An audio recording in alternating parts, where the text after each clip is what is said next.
जय हिंद साथियों। तो चलिए आज की इस वीडियो में हम लोग बात करने वाला है एसएससी का जो है नया प्रैक्टिस सेट के साथ, जो कि आपके एग्जाम के लिए बहुत ही ज़्यादा इंपॉर्टेंट क्वेश्चन आपको बनाकर लेके आए हैं। ठीक है, इस बार आपको 100% दोस्तों इस बार सिलेक्शन लेके ही रहना है। ठीक है, एसएससी में दोस्तों अगर इस बार सिलेक्शन नहीं ले सकते हो तो आप वीडियो पे कंटिन्यू बनिएगा और जो भी क्वेश्चन बताएंगे उसका पीडीएफ आप अच्छे से पढ़ लेना और एक बार रिवीजन करके आप अपने एग्जाम में जाना। ये यहाँ पे ये दिए गए व्हाट्सअप नंबर पे ये पीडीएफ का मिलेगा जो आपके एग्जाम के लिए बहुत ही ज़्यादा इंपॉर्टेंट होता है। ठीक है, वीडियो को कंटिन्यू बने रहिएगा और दोस्तों बहुत ही ज़्यादा बेनिफिट मिलेगा आपको इस वीडियो के अंदर। चलिए वीडियो को काफ़ी देर न करते वीडियो को शुरू करते हैं। अगर वीडियो को अभी तक लाइक नहीं किया तो लाइक कर लेना, वीडियो को लाइक नहीं की तो लाइक कर लेना। अगर चैनल पर नहीं हो तो चैनल को सब्सक्राइब करके बेल आइकन ऑल पे सेलेक्ट कर लेना ताकि आने वाला ऐसे सिलेक्टेड क्वेश्चन आपको टाइम टू टाइम मिलते रहे। ठीक है, चलिए कंटिन्यू शुरू करते हैं। और बता दें जो भी बच्चे हमारे टेलीग्राम और व्हाट्सएप ग्रुप को ज्वाइन नहीं किए जाके ज्वाइन कर लेना, जिसका लिंक आपको वीडियो के डिस्क्रिप्शन में दिया गया। बताना तो कि शाहजहाँ के बेटी ने जो है शाहजहाँ ना चांद दिल्ली में स्थापित नई दिल्ली की जो है कई वास्तुशिल्प परियोजनाओं में जो है भाग लिया था। बेगम इशरत या फिर आपका गुलबदन बेगम और रोशन आरा या फिर आपका जहां आरा। बताइए राइट आंसर क्या हो जाएगा इस क्वेश्चन का। इस बार दोस्तों एसएससी में दोस्तों 100% सिलेक्शन देने वाली जो है आपका पीडीएफ जो कि आपका बनाया गया, जो 100% इस बार आपको सिलेक्शन देगी। जो ये दिए गए व्हाट्सएप नंबर पर आपको मैसेज करना है और ये सिलेक्शन वाला पीडीएफ आप लेके इस बार 100% सिलेक्शन लेना है इस बार एसएससी के अंदर। ठीक है, चलिए दोस्तों बताइए इस क्वेश्चन का राइट आंसर क्या हो जाएगा। अगर ऑप्शन नंबर डी सेलेक्ट किया तो आपका बिल्कुल सही आंसर हो जाएगा दोस्तों जहां आ रहा। ऑप्शन नंबर डी आपका बिल्कुल आंसर हो जाएगा। बात कर लेते हैं यहाँ पे दोस्तों कि शाहजहाँ की जो है बेटी जहां आरा ने जो है शाहजहानाबाद यानी दिल्ली में स्थापित जो है नई दिल्ली की जो है कई जो है वास्तुशिल्प परियोजनाओं में जो है भाग लिया था। और ये भी याद रखिएगा दोस्तों यहाँ पे कि शाहजहानाबाद, यहाँ बाद हो जाएगा दोस्तों, याद रखिएगा बाद। ठीक है, शाहजहानाबाद जो है एक ये शाहजहानाबाद की जो है 18 इमारतों में से कितने दोस्तों 18 इमारतों में से 5 का जो है निर्माण जहां आरा ने जो है महिलाओं द्वारा कराया था। इनकी सबसे प्रसिद्ध परियोजना जो थी वो चांदनी चौक थी। और यह भी याद रखिएगा कि जो पुरानी दिल्ली की जो है 4 दीवारी वाली जो है शहर की जो है मुख्य सड़क भी थी। याद रखिएगा, इंपॉर्टेंट आपके एग्जाम के लिए बनते हैं। चलिए अगले क्वेश्चन की ओर बढ़ते हैं। अगला क्वेश्चन है कि बाबर की आत्मकथा बाबरनामा किस भाषा में लिखी गई है। याद रखिएगा तो 4 ऑप्शन आपके सामने, कुर्दी, पश्तो, उर्दू या फिर आपका तुर्की। बताइए राइट आंसर क्या हो जाएगा इस क्वेश्चन का। बाबर की आत्मकथा जो है बाबरनामा ये किस भाषा में लिखी गई है। बताइए right answer. Option number D आपका बिल्कुल सही आंसर हो जाएगा दोस्तों, तुर्की। ठीक है, याद रखिएगा इस क्वेश्चन का right answer option number D.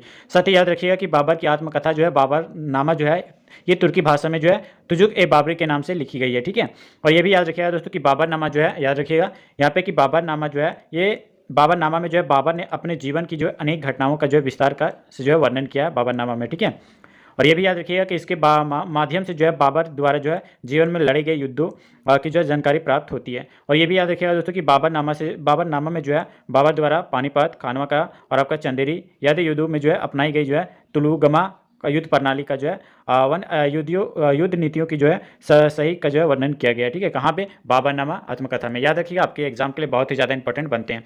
चलिए अगले क्वेश्चन की ओर बढ़ते हैं। दोस्तों अगले क्वेश्चन पूछा गया कि किस वर्ष में जो है औरंगजेब को जो है मृत्यु के बाद भारत के जो विभिन्न हिस्सों में जो है मुगल प्रशासकों के तहत जो है कई क्षेत्रीय साम्राज्य सत्ता में आए थे। कब दोस्तों, कब आए थे ये आपको बताना है। ठीक है, चलिए राइट आंसर बताइए इस क्वेश्चन का राइट आंसर क्या हो जाएगा। 4 ऑप्शन आपके यहाँ सामने दोस्तों, 1705, 1706, 1707 या फिर आपका 1708। बताइए क्या हो जाएगा इस क्वेश्चन का सही आंसर। 88 का राइट आंसर बताइए। अगर ऑप्शन नंबर सी सेलेक्ट किए तो बिल्कुल सही आंसर हो जाएगा 1707 में। ऑप्शन नंबर सी आपका सही हो जाएगा। याद रखिएगा दोस्तों कि वर्ष 1707 ईस्वी में जो है औरंगजेब की जो है मृत्यु के बाद भारत के जो विभिन्न हिस्सों में जो है मुगल शासकों की तरह जो है कई क्षेत्रीय साम्राज्य सत्ता में आए और जिनके कारण जो है पर्सियों के जो है नादिर शाह और दोस्तों अहमद शाह अब्दाली आक्रमणकारी भारत पर जो है आक्रमण करने आए थे। ठीक है, और ये भी याद रखिएगा दोस्तों औरंगजेब के बारे में अगर बात करें तो औरंगजेब की मृत्यु के बाद जो है औरंगजेब का साम्राज्य कमजोर पड़ गया था और एक भी जो है उत्तराधिकारी साम्राज्य को जो है संभाल नहीं सका था। ठीक है, याद रखिएगा औरंगजेब से रिलेटेड इतना चीज़ें आपको बताएं, आपके एग्जाम के लिए इंपॉर्टेंट बनते हैं। ठीक है, चलिए अगले क्वेश्चन की ओर बढ़ते हैं। अगला क्वेश्चन यहाँ पे पूछा गया कि निम्नलिखित में से किस राजा को जो है औरंगजेब ने जो छत्रपति शिवाजी महाराज के जो विरुद्ध युद्ध के लिए भेजा था। बहादुर शाह जफर, आदिल शाह या फिर आपका मान सिंह या फिर आपका जय सिंह। बताइए राइट आंसर क्या हो जाएगा इस क्वेश्चन का। चीज़ें आपके लिए इंपॉर्टेंट हो जाते हैं दोस्तों। बताइए राइट आंसर क्या हो जाएगा। अगर इस बार एसएससी में सिलेक्शन लेना है तो ये दिए गए व्हाट्सएप नंबर पे आपको मैसेज करना है और ये पीडीएफ आपको लेके दोस्तों आपको 100% एसएससी के अंदर सिलेक्शन लेना है। ठीक है, क्योंकि ये दोस्तों सारे सिलेक्शन वाले क्वेश्चन आपको बताया जा रहा है जो आपके एग्जाम के लिए बहुत ही ज़्यादा इंपॉर्टेंट होता है। बताइए इस क्वेश्चन का राइट आंसर क्या हो जाएगा। अगर ऑप्शन नंबर डी सेलेक्ट किया जय सिंह तो आपका बिल्कुल सही आंसर हो जाएगा दोस्तों option number C, option number D Jai Singh. ठीक है, और याद रखिएगा दोस्तों यहाँ पे कि औरंगजेब ने जो है 1665 में, कब दोस्तों, याद रखिएगा औरंगजेब ने जो है 1665 ईस्वी में जो है राजा जय सिंह को जो है छत्रपति जो है आपका शिवाजी महाराज के जो है विरुद्ध युद्ध लड़ने के लिए जो भेजा था, ठीक है। और ये भी पॉइंट आप याद रखिएगा दोस्तों कि यहाँ पे इस युद्ध में जो है राजा जयसिंह ने जो है मराठा और मराठा राजा छत्रपति शिवाजी और आपका महाराजा को जो है पराजित कर दिया था। और तदुपरांत दोस्तों शिवाजी महाराज को जो है पुरंदर की जो है संधि जो कि आपका 1665 में हुई के लिए जो है विवेश किया गया था, ठीक है। याद रखिए आपके एग्जाम के लिए इतने सारी चीज़ें बताना पड़ता है दोस्तों, इस बार आपको हर हाल में सिलेक्शन लेना है, ठीक है। चलिए अगले क्वेश्चन की ओर बढ़ते हैं। अगला क्वेश्चन है, भारत से जो है मयूर सिंहासन कौन लेकर गया था? नादिर शाह, अहमद शाह, मुहम्मद बिन तुगलक या फिर आपका चंगेज खान? बताइए राइट आंसर क्या हो जाएगा इस क्वेश्चन का। ऑप्शन नंबर, अगर आप ये सेलेक्ट किए हैं नादिर शाह तो आपका बिल्कुल सही आंसर हो जाएगा ऑप्शन नंबर ए।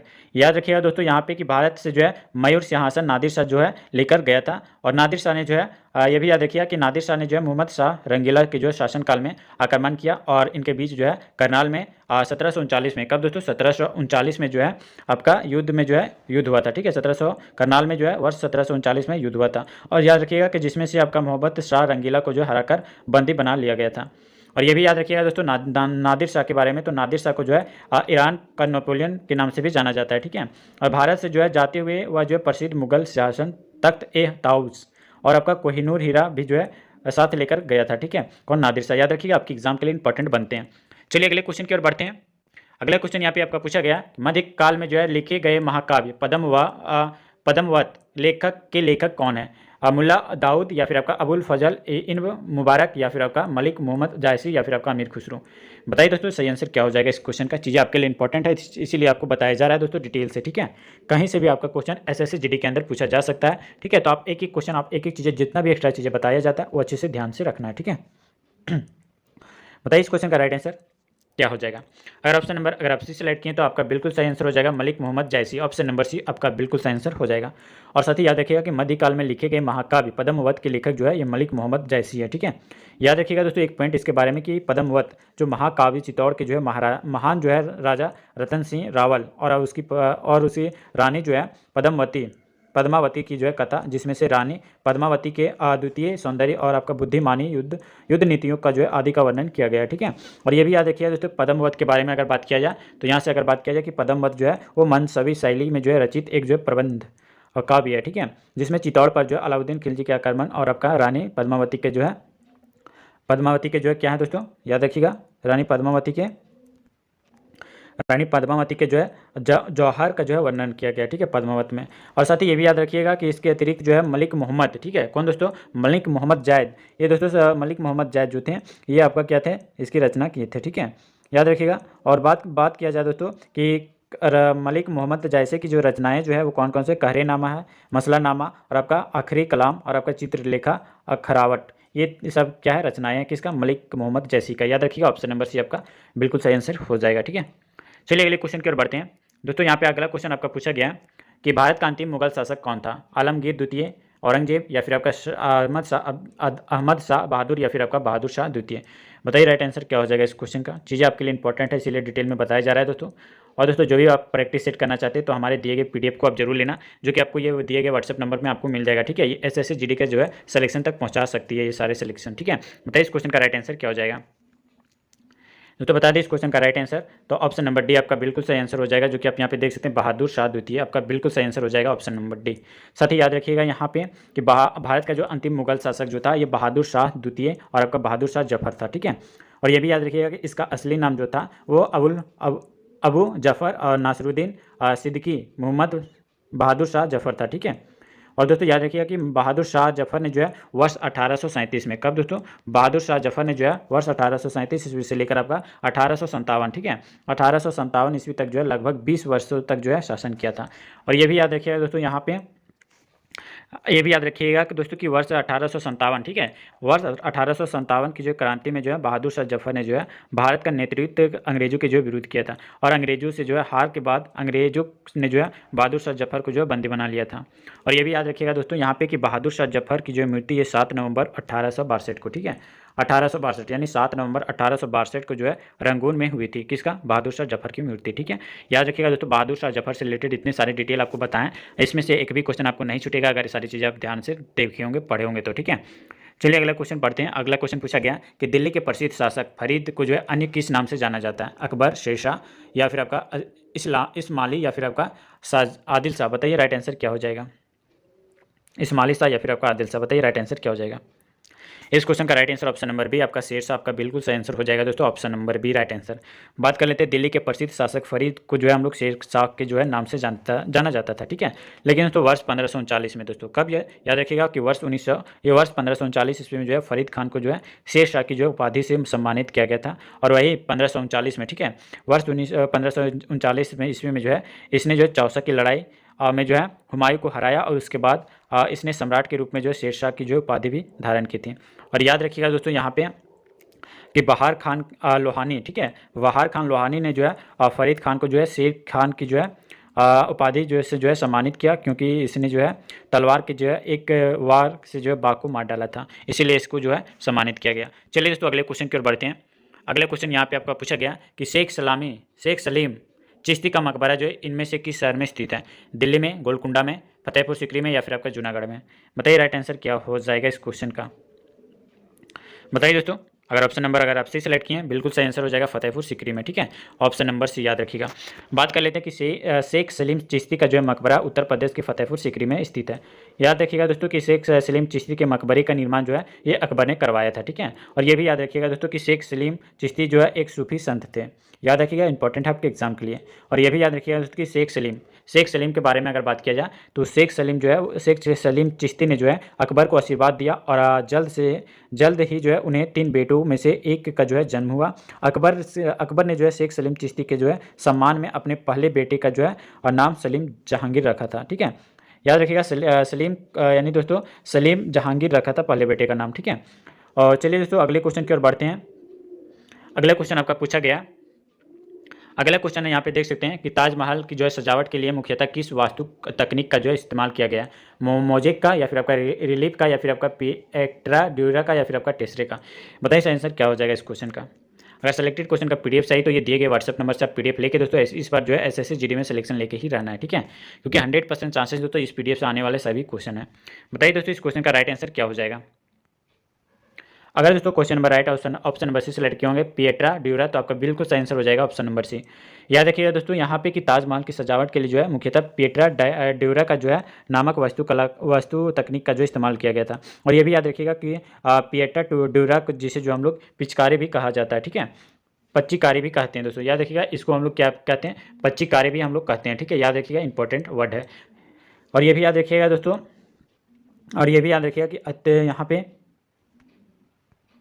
और दोस्तों याद रखिएगा कि यहाँ पे पिएट्रा ड्यूरा जिसे हम लोग पच्चीकारी भी जो है कहा जाता था। अत्यधिक पॉलिश किए गए जो है रंगीन पत्थरों का जो उपयोग करके जो है छवियों को बनाने के लिए काटने और आपका जड़ने की जो है तकनीक के लिए जो है प्रयुक्त एक शब्द है, ठीक है। और ये भी याद रखिएगा दोस्तों पिएट्रा ड्यूरा के बारे में, तो याद रखिएगा पिएट्रा ड्यूरा जो है तकनीक की जो है पहली बार जो है उपयोग 16वीं शताब्दी में हुआ था, ठीक है। कब दोस्तों? 16वीं शताब्दी में रोम में जो है किया गया था। और दोस्तों याद रखिएगा कि बाद में इटली के जो है फ्लोरेंस में जो है इस तकनीक को जो है विकसित किया गया था। याद रखिएगा, आपके एग्जाम के लिए इंपॉर्टेंट हो जाते हैं। चलिए अगले क्वेश्चन की ओर बढ़ते हैं दोस्तों। और यहाँ पे आपका अगला क्वेश्चन है कि निम्नलिखित में से किसका निर्माण शाहजहां द्वारा नहीं करवाया गया? शालीमार बाग, या फिर आपका लाल किला जो कि आपका दिल्ली में है, बुलंद दरवाजा, और आपका जामा मस्जिद जो कि दिल्ली में। कौन सा जो है शाहजहां के द्वारा नहीं बनवाया गया? बताइए राइट आंसर क्या हो जाएगा? बताइए दोस्तों, इंपॉर्टेंट क्वेश्चन है। अगर ऑप्शन नंबर सी सेलेक्ट किया तो आपका बिल्कुल सही आंसर हो जाएगा बुलंद दरवाजा। ये दोस्तों शाहजहां के द्वारा नहीं बनवाया गया। बाकी शालीमार बाग और आपका लाल किला और जामा मस्जिद ये शाहजहां के द्वारा बनवाया गया, ठीक है। याद रखिएगा दोस्तों यहाँ पे कि बुलंद दरवाजा का निर्माण शाहजहां ने नहीं करवाया था, ठीक है। और ये भी याद रखिएगा दोस्तों कि बुलंद दरवाजे को जो है, याद रखिएगा यहाँ पे कि बुलंद दरवाजे को जो है अकबर ने गुजरात पर विजय प्राप्त करने की याद में जो है वर्ष 1602 ईस्वी में, ठीक है, बुलंद दरवाजा का जो है निर्माण 1602 ईस्वी में जो है बनवाया था। कौन? अकबर। याद रखिएगा। और बुलंद दरवाजा का दूसरा नाम हम लोग क्या कहते हैं? बोयता का द्वार भी, या फिर आपका गौरव का द्वार भी कहते हैं हम लोग बुलंद दरवाजा को, ठीक है। इसकी ऊंचाई लगभग अगर बात किया जाए तो 54 कितना है दोस्तों? याद रखिएगा इसका जो है 54 मीटर जो है इसका ऊंचाई है, किसका? बुलंद दरवाजा का। और बुलंद दरवाजा का दूसरा नाम आपका भव्यता का द्वार और आपका गौरव का द्वार भी कहा जाता है, ठीक है। साथ ही इसके अलावा ये भी याद रखिएगा कि इन इमारतों जो है लाल किला, जामा मस्जिद और सालमगीर बाग के साथ साथ मोती मस्जिद और आपका वजीर खान मस्जिद और आपका हस्तसाल में जो है मिनी कुतुब मीनार का निर्माण जो है शाहजहां ने करवाया था। शाहजहां दोस्तों बहुत सारी चीज़ों का निर्माण करवाया है। कौन कौन सी चीज़ें? तो याद रखिएगा लाल किला, जामा मस्जिद, शालीमार बाग, या और आपका मोती मस्जिद और आपका वजीर खान मस्जिद या फिर आपका हस्तसाल और आपका मिनी कुतुब मीनार का जो है निर्माण शाहजहां ने ही करवाया था। ठीक है, इतने सारी चीज़ें। और एक वर्ड है दोस्तों बुलंद दरवाजा, तो ये बुलंद दरवाजा आपका अकबर के द्वारा बनवाया गया था। चलिए अगले क्वेश्चन की ओर बढ़ते हैं। अगला क्वेश्चन है कि ताजमहल परिसर का निर्माण लगभग जो है कब शुरू किया गया था? 1621 में, 1632 में, 1641 में या फिर आपका 1651 में? बताइए सही आंसर क्या हो जाएगा। इस क्वेश्चन का इंपॉर्टेंट है दोस्तों आपके एग्जाम के लिए। बताइए राइट आंसर। अगर अभी तक वीडियो को लाइक नहीं किया तो लाइक कर लेना, अगर चैनल पर नए हो तो चैनल को सब्सक्राइब कर लेना और नोटिफिकेशन ऑल पे सेलेक्ट कर लेना, ताकि आने वाला ऐसे सिलेक्टेड क्वेश्चन आपको टाइम टू टाइम मिलते रहे। बताइए दोस्तों इस क्वेश्चन का राइट आंसर क्या हो जाएगा। अगर ऑप्शन नंबर अगर आप 20 सेलेक्ट किए होंगे 1632 ईस्वी, तो आपका बिल्कुल सही आंसर हो जाएगा दोस्तों ऑप्शन नंबर बी। साथ ही याद रखिएगा यहाँ पे कि ताजमहल परिसर का निर्माण जो है ये लगभग 1632 ईस्वी में जो है शुरू किया गया था और पुनः जो है पूर्ण रूप से जो है 1653 में, ठीक है, 1653 में जो है क्या हुआ था, बन के तैयार हुआ था। ठीक है, और ये भी याद रखिएगा कि यूनेस्को वर्ल्ड हेरिटेज सेंटर के अनुसार जो है ताजमहल वर्ष 1631 में, ठीक है, 1631 ईस्वी में जो है ताजमहल का वर्ष 1631 ईस्वी से लेकर आपका 1648 तक चला था। ठीक है, 1648 तक जो है मध्य के निर्मित हुआ था क्या चीज़, यूनेस्को वर्ल्ड हेरिटेज, ठीक है, अनुसार ताजमहल वर्ष। ठीक है, इंपॉर्टेंट चीज़ें आपको बता रहे हैं दोस्तों, एक्स्ट्रा चीज़ें। चलिए आगे बताना है यहाँ पे कि कर्नाटक का मैसूर पैलेस निम्नलिखित में से किस राजवंश का जो आधिकारिक निवास था? चालुक्य, वाडियार, चोल या फिर आपका पल्लव? बताइए इसका आंसर क्या हो जाएगा इस क्वेश्चन का। इंपॉर्टेंट है, आज जिसको भी सारे सेलेक्टेड क्वेश्चन का इंपॉर्टेंट क्वेश्चन चाहिए एसएसजी के लिए इंपॉर्टेंट है, तो वो हमारे दिए गए व्हाट्सएप नंबर पर मैसेज करके आप ये पीडीएफ लेके इस बार 100% जो है सिलेक्शन आप एसएसजी के अंदर ले सकते हो। ठीक है, चलिए बताइए इस क्वेश्चन का राइट आंसर क्या हो जाएगा। बताइए दोस्तों राइट आंसर क्या हो जाएगा इस क्वेश्चन का। 98 का राइट आंसर अगर पता है तो आप जरूर कमेंट में बताना। ठीक है, इस क्वेश्चन का राइट आंसर के लिए अगर बात किया जाए तो ऑप्शन नंबर बी आपका बिल्कुल सही आंसर हो जाएगा, वाडियार। ऑप्शन नंबर बी बिल्कुल सही आंसर हो जाएगा। साथ ही कर्नाटक का जो है मैसूर पैलेस वाडियार राजवंश का जो है आधिकारिक निवास था। और ये भी याद रखिएगा कि वर्ष 1612 में, ठीक है, कब दोस्तों, वर्ष 1612 में जो है विजयनगर के जो है शासक वेंकट द्वितीय ने जो है मैसूर के जो है सरदार वाडियार राजा को जो है राजा की उपाधि से जो है विभूषित जो है किया था। और कालांतर में जो है आपका वाडियार वंश के जो है शासकों ने जो है स्वतंत्र रूप से जो है मैसूर पर जो है शासन किया था। ठीक है, याद रखिएगा। चलिए अगले क्वेश्चन की ओर बढ़ते हैं। अगला क्वेश्चन है दोस्तों, आप देख सकते हैं पूछा गया कि मुगल कालीन प्रसिद्ध गायक तानसेन किस भारतीय संगीत शैली से जो है संबंध रखते हैं? ध्रुपद से या फिर आपका ठुमरी से या फिर आपका राग से या फिर आपका ख्याल से? बताइए इसका आंसर क्या हो जाएगा इस क्वेश्चन का।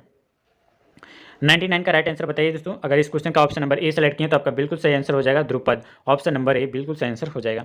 याद रखिएगा दोस्तों यहाँ पे 99 के बारे में अगर बात किया जाए तो मुगल कालीन प्रसिद्ध जो है गायक तानसेन, जो कि आपका भारतीय संगीत की जो है ध्रुपद गायक शैली के समृद्ध गायक थे। ठीक है, और ये भी याद रखिएगा दोस्तों तानसेन के बारे में, तो तानसेन की जो है जन्मभूमि जो है वो ग्वालियर और आपका कर्मभूमि रीव रखी है। ठीक है, और आज यह दोस्तों आपका गुजरी महल संग्रहालय के रूप में जो है, जिसमें से संगीत की जो है गौरवशाली परंपरा का जो है शिलालेख मौजूद है।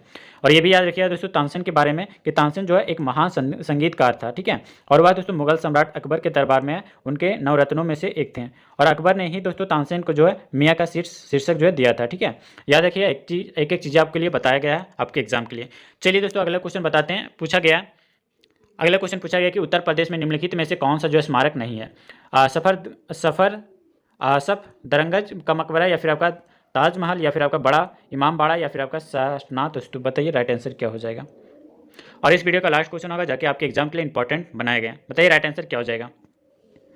अगर ऑप्शन नंबर ए सेलेक्ट किए तो आपका बिल्कुल सही आंसर हो जाएगा दोस्तों यहाँ पे सफदरजंग का मकबरा। ऑप्शन नंबर ए आपका क्या हो जाएगा, बिल्कुल सही आंसर हो जाएगा। साथ ही याद रखिएगा कि सफदरजंग का जो है मकबरा उत्तर प्रदेश के ना होकर जो है दिल्ली में स्थित है। ठीक है, और ये भी याद रखिएगा दोस्तों ये भी याद रखिएगा कि यह मकबरा जो है दिल्ली की प्रसिद्ध इमारतों में से एक है।